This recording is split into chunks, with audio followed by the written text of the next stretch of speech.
Welcome back to the podcast, everyone. Today we have got Michael Gardiner, who is joining us from Thailand, and he is the founder of Done For You Meetings, dfymeetings.com, which is a digital email agency that he runs remotely whilst traveling the world. Welcome to the podcast, man. Well, pleasure to have you. Thanks for having me here. No worries. So pretty much I start all the podcasts by just going into a little bit about your story, like what got you started in the world of entrepreneurship, pretty much.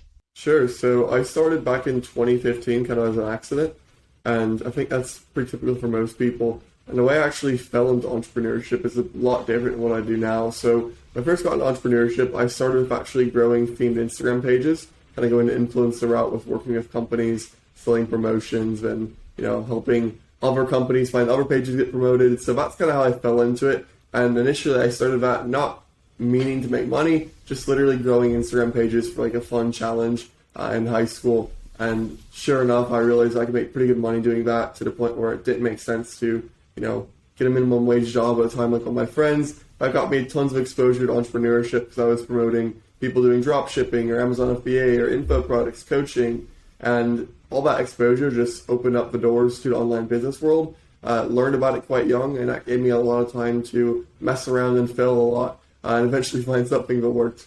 See, I've known you for a couple of years, but didn't actually realize you did theme pages as well. I think a lot of entrepreneurial people have actually started out through that, funnily enough. What took you from there, from finishing high school, doing this online stuff, to jumping into email marketing and cold email? What sort of spurred that on? Yeah, sure. So even back when I had theme pages, the way I got all my clients was from cold email and cold DMs. I would just DM brands and email brands trying to sell them promotions. And back then, I didn't even know what cold email was. And, transitioned from there. I've had a couple marketing agencies. I had an e-commerce ads agency I was running for a while, had a lead generation agency. And both of these agencies, I got all my clients from cold email. And funny enough, I found that cold email always worked really well for me. I always found it to be kind of easy. But at the same time, my peers and friends, they were all struggling with cold email. And on the flip side, I really didn't enjoy Facebook ads or managing ads. So I started running cold emails with some friends. They did really well, and started running cold emails for more of acquaintances and more of just pure people that I'd met from prospecting, and started running my own cold email campaigns to get cold email clients. And fast forward to now, I've got a pretty decent sized team, around 10, and about 50 clients where I'm managing their cold email campaigns. And majority of these people are B2B businesses. So marketing agencies, SaaS companies, business brokers, consultants, really anybody, high ticket B2B. Yeah. So almost just out of trying a bunch of things, and then that was the one that clicked that everyone seemed to struggle with, and you found easy. Yeah. I mean, I definitely had some, bits of success along the way. It wasn't my first business that did well, but it was my first business that did really well. And it'll probably be the first business that I properly exit sometime in the future. Yeah. It does seem like, because I feel like everyone nowadays is trying to get into something like sexy, like TikTok ads or Instagram or Facebook ads or whatever.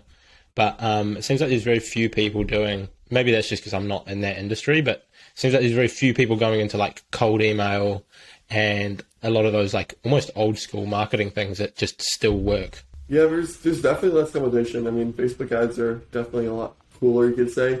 Yeah. I mean, really what I do does not sound exciting. I help B2B businesses acquire more sales meetings with other mostly B2B businesses. It's not that exciting as opposed to doing Facebook ads for a highly visual fitness brand or clothing brand.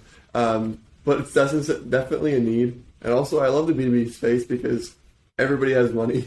It seems like in the B2B space. So it's the clients are much easier and much less desperate. Yeah, and if you're working with those clients and you're getting them results, like it's something where you can work with a client for 6, 12, 18, like a long period of time, I'm sure you have pretty awesome retention rates with them. Yeah, you get them which one definitely client makes it. and they're happy.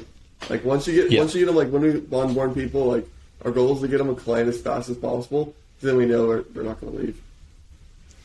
Yeah. So what exactly are you doing with cold email for people that are listening? Like just literally just reaching out to potential customers on behalf of a client? Yeah, so we have two things we offer to people. The first one is cold email consulting, where someone wants help just writing a script or how to do this themselves or how to build their own internal system to send out cold emails. We do some consulting work. And now this is not our main focus, but it's just kind of a case by case. But the majority of people we work for, we do fully managed campaigns. This means that we have a team that goes and finds a list of people that they want to reach out to. So first name, last name, email, position. We build targeted lists. So if you want to reach out to e-com brands in Australia, we go and find the CEOs of those brands. From there, we go ahead and set up emails and get them ready for sending. Without getting too techy, there's some things you need to do to your emails in order to not hit spam. So we set those up. We write all of your cold email copy, and just like any marketing campaign, in our copy, we're doing lots of different campaign types and also lots of split testing to figure out what copy is resonating.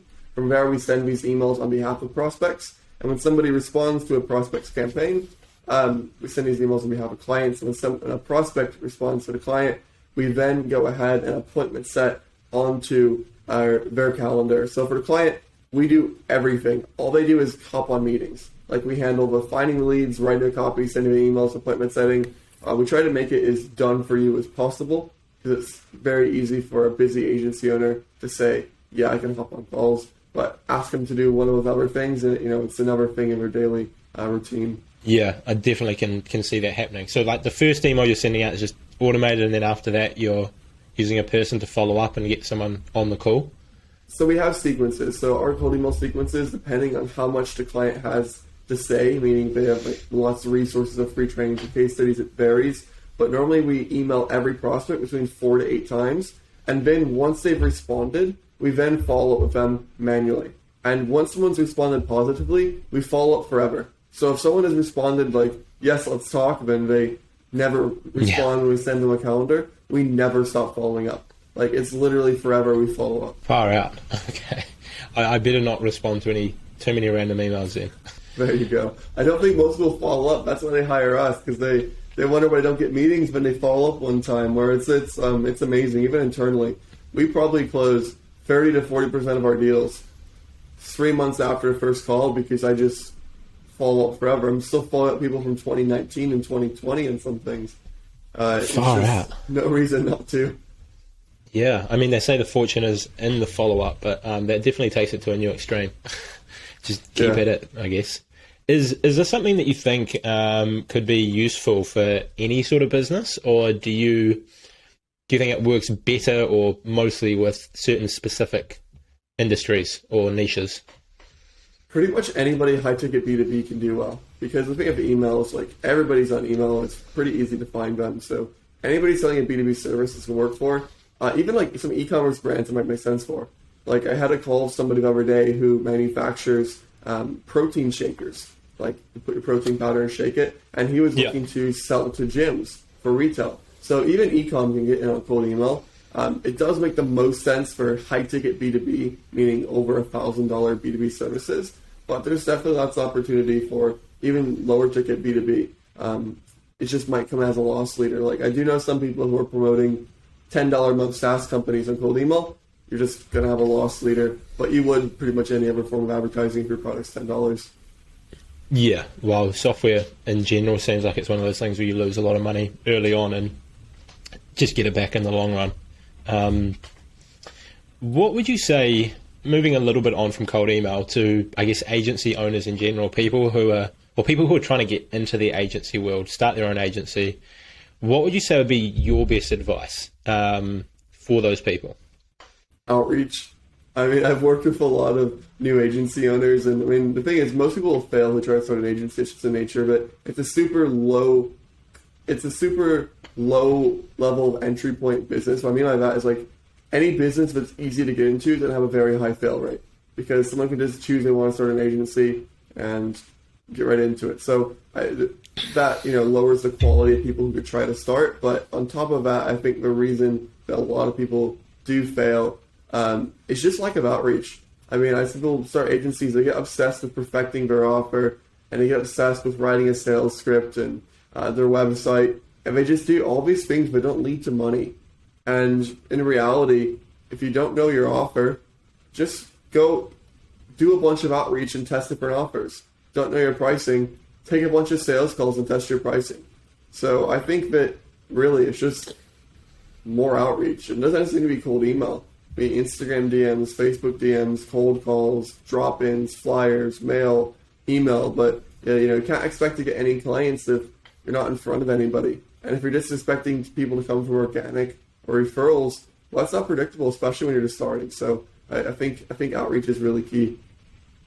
Yeah, that definitely makes sense. A lot of people focus on the things that make it look good, a business card, a website, all of these different things. But like you say, at the end of the day, it's outreach and then deliver awesome results for those clients so they stick around and tell their friends. Retention makes life so much easier if you have an agency.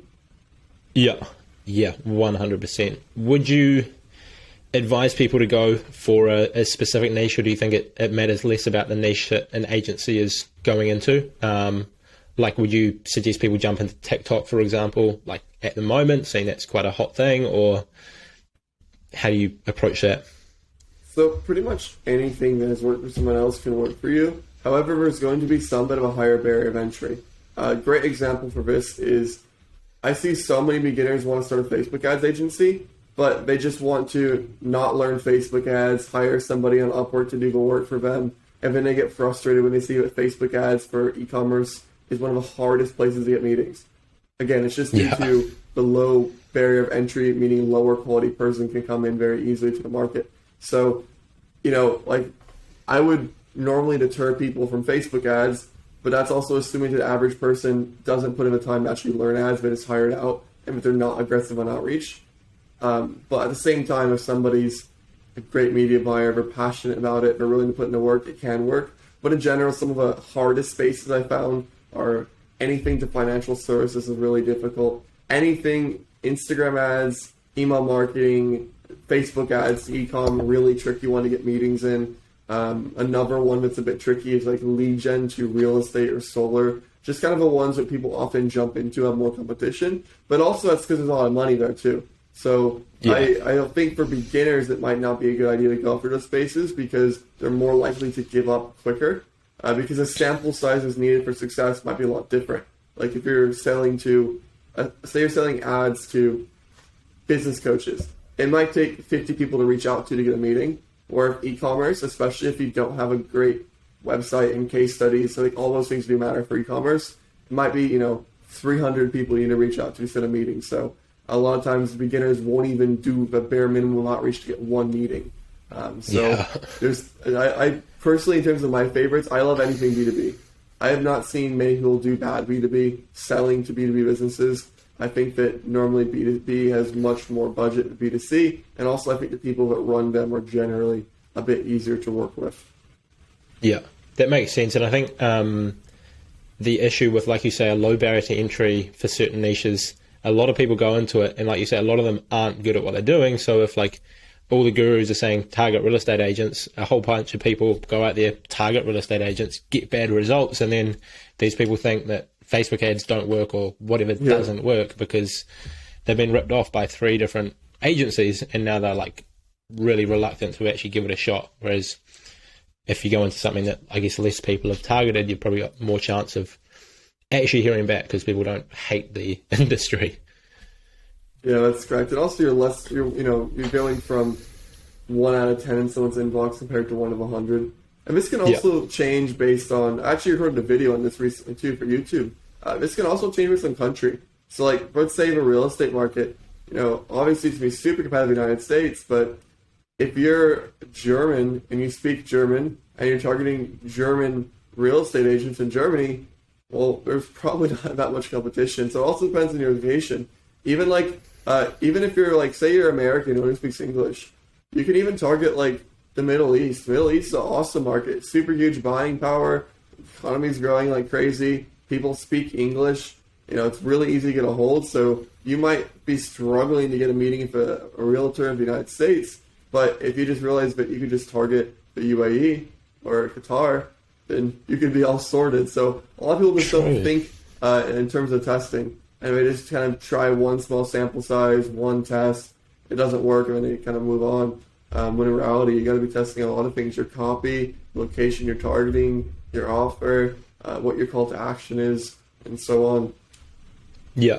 So I guess to sum up your tips for agencies, it's almost just test everything and just be persistent and consistent. Just test, and do it over a long period of time, and you'll find out what works. It is kind of a funny thing to see marketing agencies fail to do testing for their own marketing. But yeah. Yeah, the irony is real. Now, how do you go about running a business with 10 people? Like you said, you had about a team of 10, whilst also traveling the world. Like, how do you manage all of that at once? I assume you have certain systems or stuff in place? Sure. So I have a COO who handles a lot of the tech and systems, and his entire job is dedicated to building better systems for operations. So I would say that we have more automation systems and SOPs in our business than probably 99.5% of the agency I've spoken to. We have thousands of Zaps running every month in Zapier. We have up to 20-page SOPs for employees to know exactly what to do. Like, we have everything super streamlined. Even like our service for clients, like, we do consulting as a custom offer, but in terms of our done for you offer, like, it's so streamlined. Everybody gets exactly the same thing in terms of not what we actually do for them in terms of copy and who we're targeting, but in terms of the process they go through from onboarding to, approving their copy to knowing how to get a meeting. So these systems and automations and SOPs have really helped with that. And on more of that's on the business end. On the personal end, I prefer, and also slow travel is much easier. I don't really go anywhere for less than like 90 days. And also I find that more enjoyable. So, back when I was younger, I was hopping countries like a month to month or week to week sometimes. That was really difficult to stay in work. Where, now, for example, I'm in Thailand for at least 6 months. It's going to be, last year I was in Mexico for like 5 months, Brazil for 3, Panama for like 4, a few other countries. So I'm moving much slower, which allows me to, get into more routine. It's, I know where the nearest gym is. I know what coffee shop I want to go to. I'm in a country long enough, funny enough, to even buy like a desk. Not work at the kitchen table. Yeah, and I guess because you've already been to Thailand and places like that before, so you're coming back as well to places that you know and understand, which I assume just makes it easier as well. Yeah, I've been in Thailand. I think it's my 6th time here, so not new. Yeah, worth going to then. Yeah, I like it. It's a good spot for work.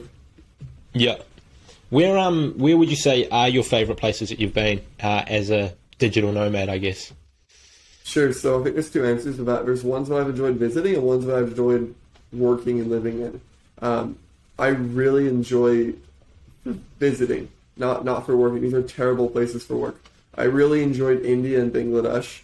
It's just overwhelming in every sense, from sights to smells to people to things to do. It just overstimulates you. It's super exciting. Also, the people are really great. So for just like pure travel, love India, love Bangladesh. Obviously, there's a lot of other countries too, but those are probably up there, my favorites. In terms of living and working, I think my favorite is Mexico, factoring in the time zone. Because the one thing that does really annoy me about Thailand is the time zone. Like, for example, it's 9:58 a.m. right now, and if I look sleepy, because I went to bed around 3:45 a.m. last night, just to be awake for a lot of Eastern hours. So Mexico's awesome. I found parts of Mexico to be really safe, really cheap, really nice people, good food, great infrastructure, great internet, easy time zone. Another place I like to work in Europe is actually in Prague, Czech Republic. Beautiful city, really cheap. You have all the beautiful architecture of other parts of Western Europe, even though it's central, but of Western Europe, but at 25% of the cost. So that's a great place to live and work. I really like Thailand, obviously. However, I will say that if you come here and your business revolves around sales meetings or team meetings or client meetings, it's something where you just have to be fully aware that your sleep schedule is not going to be what you want it to be. Yeah, that's tricky. We're in Mexico. Did you say? Because you said there were specific places you've been that were awesome, that were safe and so on. Where were they? Sure. So I've been to 4 places in Mexico, and I could recommend 2. I've been to Cancun, Mexico City, a city which I will not pronounce correct called Santiago de Querétaro, and a city called Acapulco. Did not like Cancun. Acapulco was not safe at all. But Mexico City and Santiago de Querétaro, I'll just focus on Mexico City actually. Mexico City is, in my opinion, the most underrated city, one of the most underrated cities. It's the most underrated city I've been to. Not the best city, most underrated. Like, for example, like London's probably the best city I've been to, but it's not underrated, and maybe it's even overrated. It's still being the best. It's thought so highly of. But Mexico City is amazing. The infrastructure is just class. There's so many different unique neighborhoods that keep it fun and vibrant. The architecture is amazing. The food is really good. The government seems to actually slightly care about the safety of people in Mexico City, and it shows it's much safer. Where I think that Mexico City is almost like a different country, if that makes sense. Because the people are much more middle, upper class, like they're really strong middle class, actually. There's tons of police everywhere, just in the sense of like it's safe.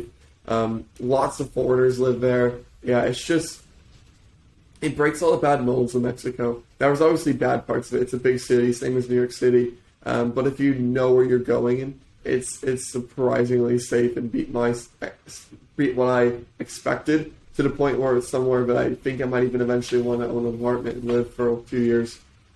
Yeah, interesting. Yeah, I hadn't heard people talk too highly about Mexico City. I hadn't really heard people talk about it at all. Everyone seems to go Cancun and Playa del Carmen and places like that. I think that's Mexico. That's my favorite.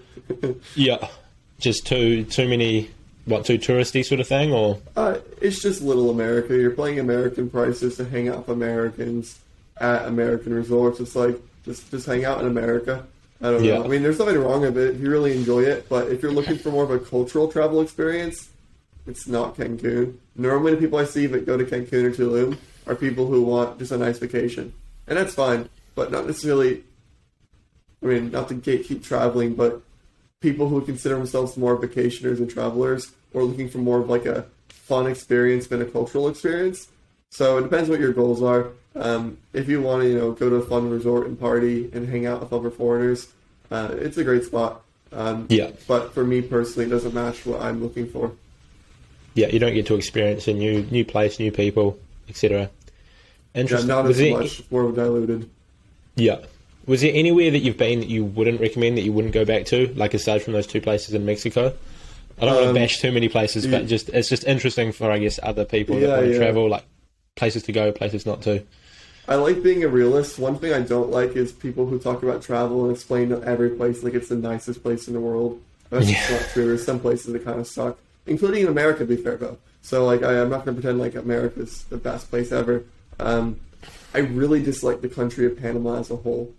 I think the people aren't friendly. I think the food's terrible. It's as expensive as America, but with nothing to do. Really dislike Panama.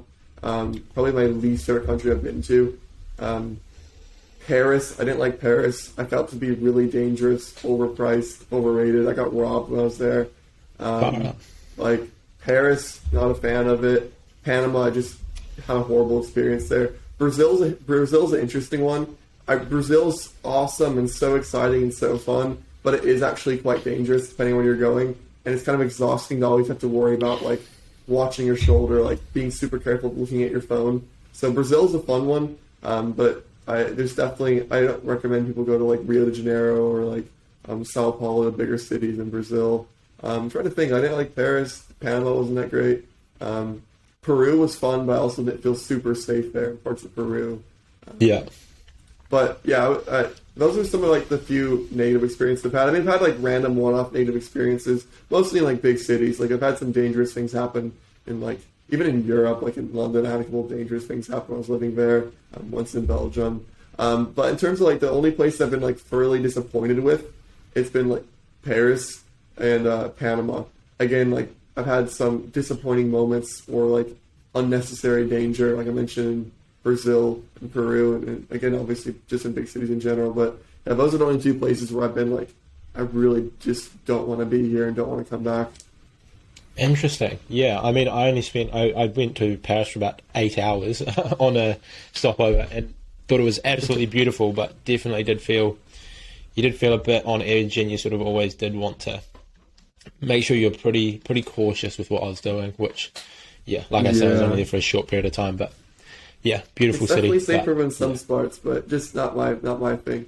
Panama was the most Fair bizarre enough. one, though. Panama's as expensive, not more expensive than the United States, and it's just a weird spot. Interesting. Have you found that traveling's changed massively with COVID, or does it not affect you as much because you're not going somewhere for like a week and you're going there for a long It's time? so annoying. It's so annoying. It really does ruin a lot of parts of the experience, to be fair. I think that would be unfair to pretend like it's just as fun as it was 2 years ago. Again, like I try to be a realist of things. I feel like sometimes there's false positivity around everything. And while I do love traveling, it's massively annoying and unpredictable right now. I'm in Chiang Mai for most of the year, probably because I'm tired of moving. COVID tests are expensive. And let's say like COVID tests are like, for someone who's just looking to travel, they need to understand that COVID tests are expensive. And let's say that you get a COVID test result where it's like inconclusive. You might miss your flight, have no refund, have to pay for more of a hotel stay, have to pay for another COVID test, another flight. I mean, I've seen people lose up to $2,000 to $3,000 by getting an inconclusive test where they lose their flight, no refund, have to wait for another test. It's just the nature of it. Or let's say a country changes its COVID restrictions. Maybe they were allowing unvaccinated people, and then they decide to not allow unvaccinated people. That could happen 12 hours before your flight. There is no refund. I've lost over $10,000 in travel expenses due to COVID in terms of canceled flights, missed flights, COVID tests. It's very hard to travel right now. It requires a lot of research too. To get into Thailand probably took about 30 hours of work, like 30 hours of additional work in terms of figuring out the the COVID insurance policies I have to carry, figuring out the details of filling out additional paperwork related to COVID, figuring out how visas work during COVID, understanding everything is delayed due to COVID. Obviously, some places are easier than others. Like, by the way, Mexico, only country in the entire world that doesn't require a COVID test to come. Just show up and spend your money. Go to Mexico. But yeah, travel, it's more of a logistical thing than a fun thing right now in terms of where to go. Like, the way I choose countries to go to is there's a website called canitravel.net. I don't even think, where do I want to go? Because it doesn't matter. No one cares. I think, where can I go? So I plug in the restrictions. I travel with two people, my Thai girlfriend and my Brazilian COO and business partner. So it's a website where you plug in where are you, your vaccination status, and where you want to go, and your passport. And based off all four of those things, it'll tell you like what are the options. And I think between all three of us, because we all have different statuses and we have different passports, and sometimes we go different places and have to reconnect different countries. There's maybe like 6 countries we can choose from to go to together sometimes. It's short answer. It's very fun, but you want to make sure you're planning that once you get in a country, you spend a lot of time there. Like I fought my way into Thailand, but now I'm here for maybe a whole year, so it's fine. But if I was doing this every month, it would just be mentally, emotionally, maybe even spiritually draining all the time.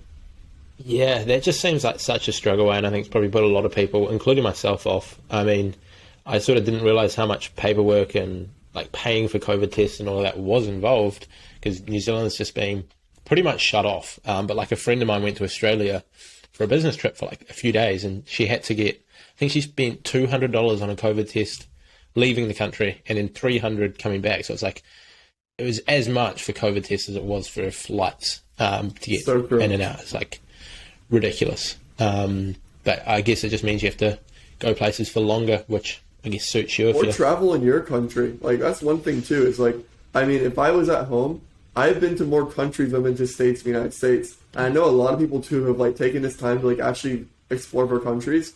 You know, obviously it's case by case, person by person, but I mean, that's probably the easiest route if you want to travel. You could be a digital nomad in your own country. You know, I mean, I think most people kind of neglect seeing their country because it's less exciting. Even me, like I've neglected seeing so much of the U.S., even though it's an amazing country. And when I go back home at some point, that's one of the things I want to be doing. Actually seeing my own country a bit. Yeah, I don't know. It's weird that is, eh? Because I feel like it is potentially partially due to social media. Everyone, like, if they post they're in Paris, everyone's like, "Oh my god, amazing!" But if they post that they're, a few hours drive away, it's like seen as less cool or less exciting or whatever. Yeah. Even though it might be a much better experience. There's definitely a lot of people who are highly influenced by things like that. Yeah, interesting.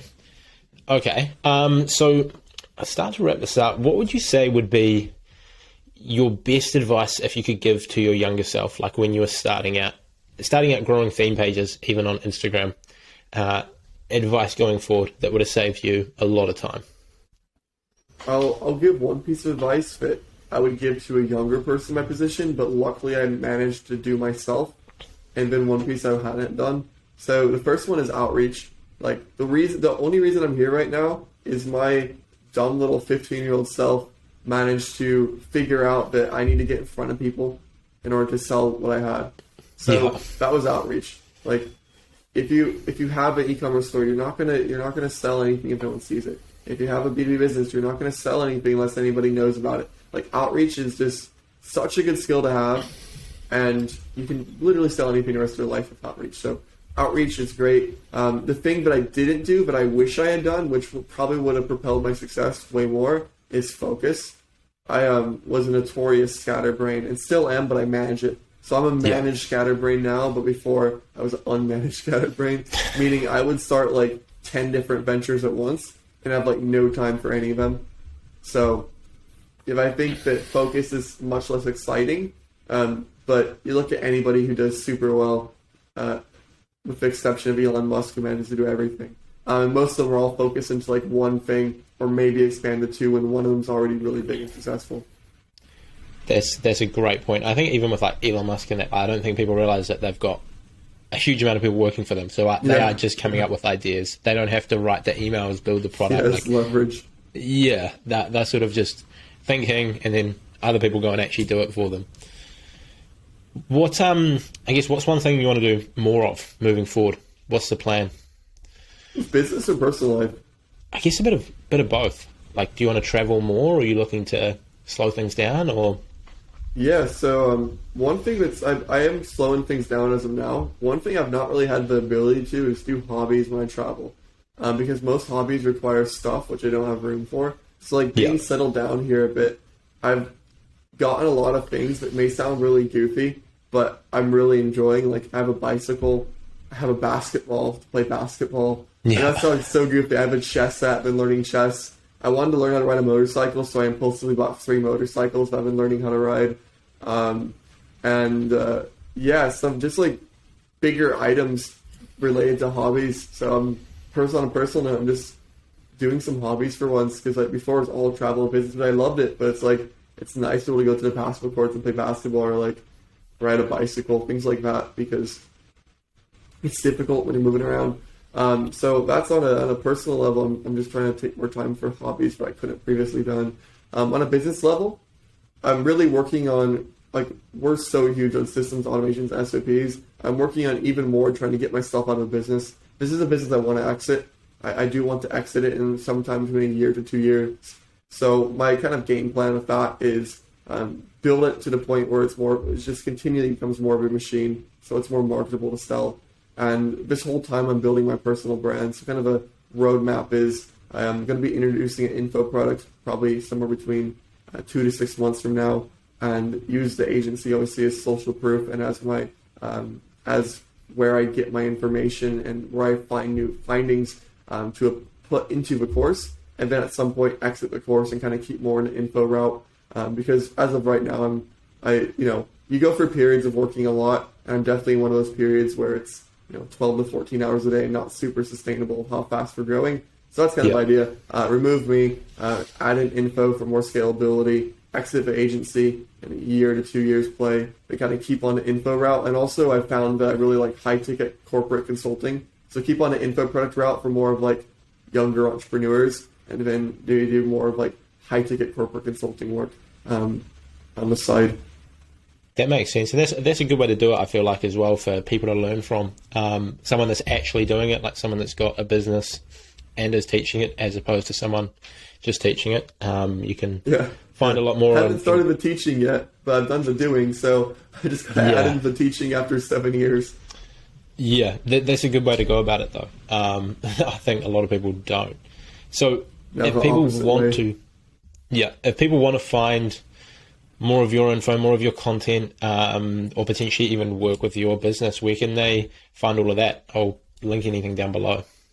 Sure. So if anybody's interested in working with my agency, Done For You Meetings, to get more sales calls for their B2B business, it is www.dfymeetings.com. If anybody wants to connect with me personally, on YouTube, I'm Michael Gardiner. If you look up Michael, M-I-C-H-A-E-L, Gardiner, Gardiner, and then type entrepreneur at the end, that will pull up my YouTube channel. I'm not quite big enough to rank for Michael Gardiner, but I do rank for Michael Gardiner Entrepreneur. So there you go. I'm sure Josh will have a link. Or on Instagram, Michael R. Gardiner. Or on Instagram, Michael R. Gardiner. So feel free to connect with me at either of those places. Yeah, I'll link those down below. The, I think, bad side of having a generic name like myself is you have a lot of competition to rank for on search engines. And you also do professional TikTok. football player I'm competing with. Yeah, there's like some big TikTok guy that's got the same name as me, which is annoying. Nice. Awesome. Thanks for coming on, man. I really appreciate it. I think there was a lot in there regarding systems, cold email, and traveling whilst doing so. So, yeah, really appreciate having you on. I'll link all of that stuff down below. People want to check you out, find out more on your business, and thanks for coming on. Sweet. Thanks for having me, Josh. I appreciate it.